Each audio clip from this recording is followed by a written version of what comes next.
Welcome back. You're tuned in here with Raider Dave, the grimy one, straight out the IE here in Southern California. We're tapping into another episode.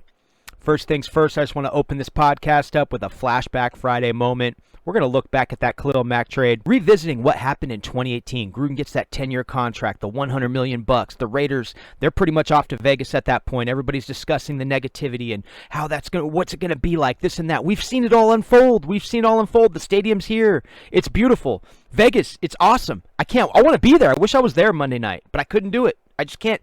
I need full capacity, baby. I need Raider Nation in full capacity, man, for me to get lit up in that city. And trust me, I'm a 3-timer a year in Vegas. It hurt to not be there, man.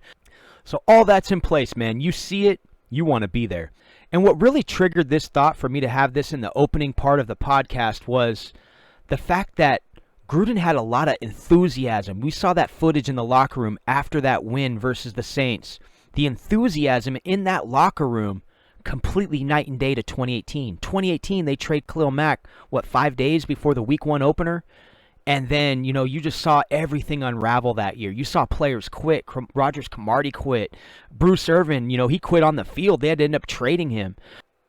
It seemed like the offensive line even quit on Derek Carr at one point. It was like you weren't getting the full, Donald Penn gets a new contract, but he doesn't produce anything for the Raiders that year. Almost gets in a fight with a fan. You look back, man, even with Kelechi Assembly, you see him give up. And these guys got, like I said, they got good contracts to play for the Raiders, man, and to contribute for this football team, but yet they just weren't on the same page with Gruden. And so for me, that was the big relief, to see that locker room filled with all kinds of optimism and excitement, and these guys feeding off 2 wins already early on in the season in a pandemic type, situation where you don't have fans. So just to see that enthusiasm was really a lifter, man. And just looking back, if you really look at that Khalil Mack trade, revisiting it, you really swapped a couple Hall of Fame players. Because Khalil Mack, he's going to be a future Hall of Famer. And that was the big argument. But look at Josh Jacobs. Is he not a future Hall of Famer? I mean, I think it's safe to say you can argue that Josh Jacobs will most likely be in that category. I mean, he's already accomplished things that Bo Jackson, Marcus Allen. I know Bo didn't make it to the Hall of Fame, but if Bo had a full career, he would be in the Hall of Fame. But just to be in that category alone, of Raider running backs is huge. So yeah, just my thought for the day. So we're going to jump right in this podcast, man. I'm excited, man. I got the weekend off. I hope you all have the weekend off, man. I hope you all got good plans this weekend. I got family coming over. I'm looking forward to this weekend, man. I haven't had a weekend off in a minute, but I'll tell you what. I'm excited. I'm fired up. We got the Stone Brew in the frickin' fridge getting cold right now. Got the variety pack going. Got a Starbucks iced coffee, man, cracking into this early evening. It's party time, baby. Stay tuned. I'll be right back after the break.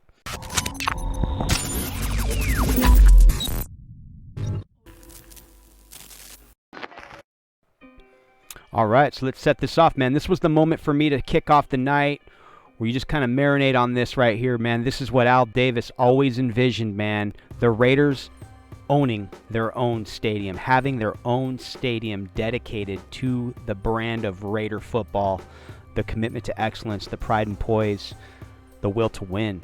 And, to see Carroll Davis light that torch was an absolute honor in that brand new stadium. I wish the fans were there once again. We'll get to that some other time. However, just growing up an Al Davis fan, there's not too many people I look up to. Al Davis is one of 2, when it comes to celebrities or public figures. I'm all about Al Davis because Al Davis did it his way, the Raider way, baby. So, and that's why we all in Raider Nation love Al Davis. So, shout out to the stadium. Its first game, the first win in that stadium. So let's recap this game, man. The Saints, Monday Night Football. What stood out in this game for me was play calling, just coaching. You had Dennis Allen on the opposite end. He's sending blitzes early on, and they're getting a piece of Derek Carr in this game. Derek Carr gets sacked 3 times in this game. Derek Carr remains efficient, protects the football in the long run, and gets those 3 touchdowns. However, John Gruden's play calling, I think, is what really opened this up, man. I really think that play call to Alec Ingold opened everything up. Specifically, the play calls that Gruden had in place, a pretty well-scripted offense. But, man, when Gruden gets the football to his fullback and his offense, we've seen it with John Ritchie years and years ago. We saw it with Mike Gallstott, especially when we faced him in the Super Bowl. When he gets his fullback involved in the passing game and in the running game, John Gruden's offense, that's what makes his offense explode. It opens it up. So Sean Payton has a lot of chemistry with his quarterback. I mean, Gruden's in his third year with Derek Carr. So jumping into that, Derek Carr, man, he really gets praise in this game. You know, one thing I would like to say is Derek Carr did play this football game with confidence. I mean, he had a fumbled snap. You know, if they don't recover that fumbled snap, this game could have changed. There's a lot of things that happened in this game. I mean, he was sacked 3 times early on in this game, and, you know, he really rose to the occasion. He tossed his 3 touchdowns in this game.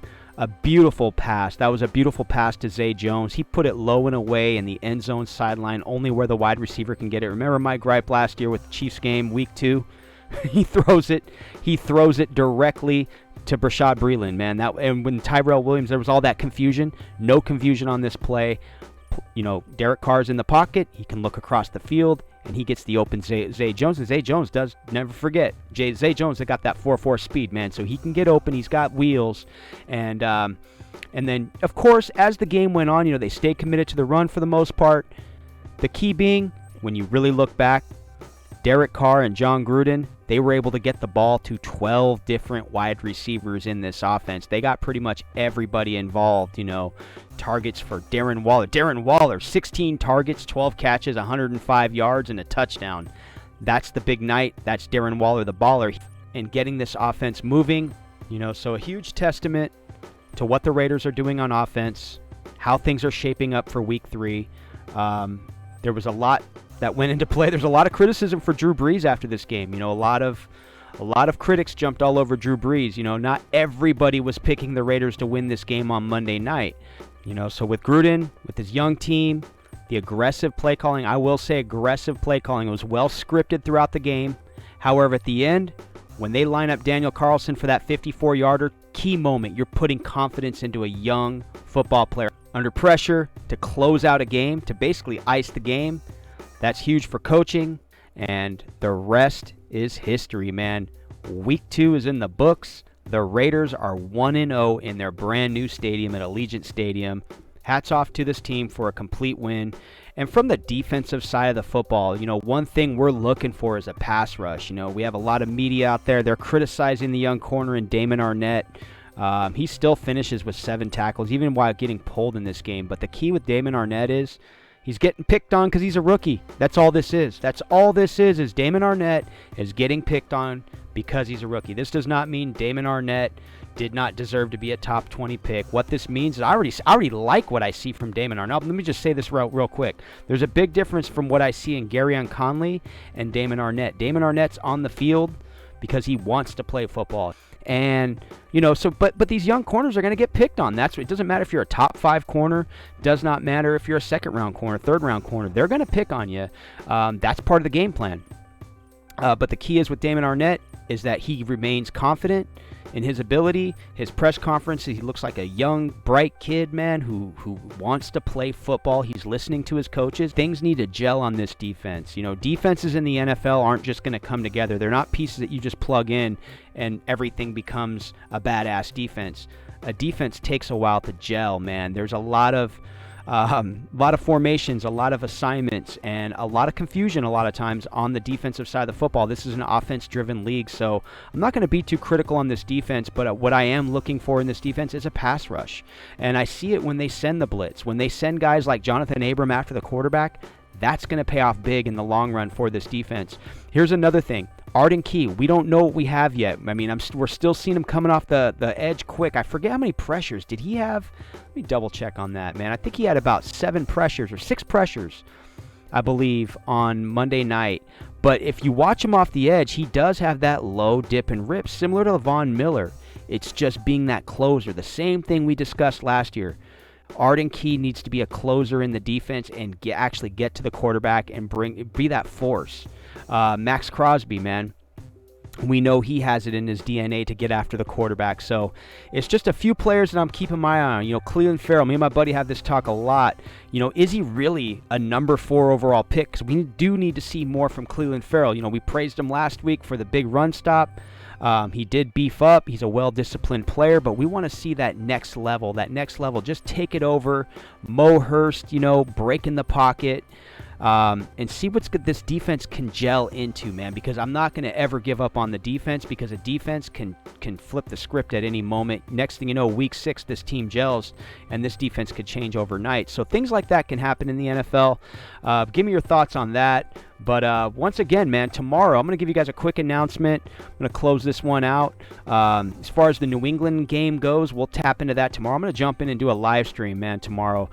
So we'll discuss, what's to come versus the Patriots, 10 a.m. Cam Newton, man. I think Cam Newton's playing pretty good. I'm not gonna look past Cam Newton, man. I think he looks pretty good for the New England Patriots. I'm not gonna deny that. They could have beat Seattle on Sunday night. They could be a 2-0 football team. I mean, predictable play call at the end of the game there, but once again, Cam Newton ain't playing bad. He can make throws. He can run with the football, and he's got a hell of a receiver in Julian Edelman. This team is still a veteran team. I know New England's going to be without their starting center, so that could change things up. Maybe, that's something maybe the Raiders could take advantage of on the defensive side of the football, as we just discussed, getting that pass rush. And, even in looking at it from an injury standpoint, I know the Raiders, I believe they listed Henry Ruggs out for Sunday's game, so that's a bummer. We're not going to see Henry Ruggs out there. But here's the thing: when you're on the road, and I know Josh Jacobs, he's already had 25 carries. I think he had 27 carries in this last game. He's gonna get another 25, 30 carries. But that's what great backs do. We're aiming for 3-0 come Sunday. I'll see you guys tomorrow, live stream in full effect on the GrimeCast channel here on YouTube. Have a great Friday evening, Raider Nation. I'm Raider Dave. I'll see you guys tomorrow. I'm out. Peace.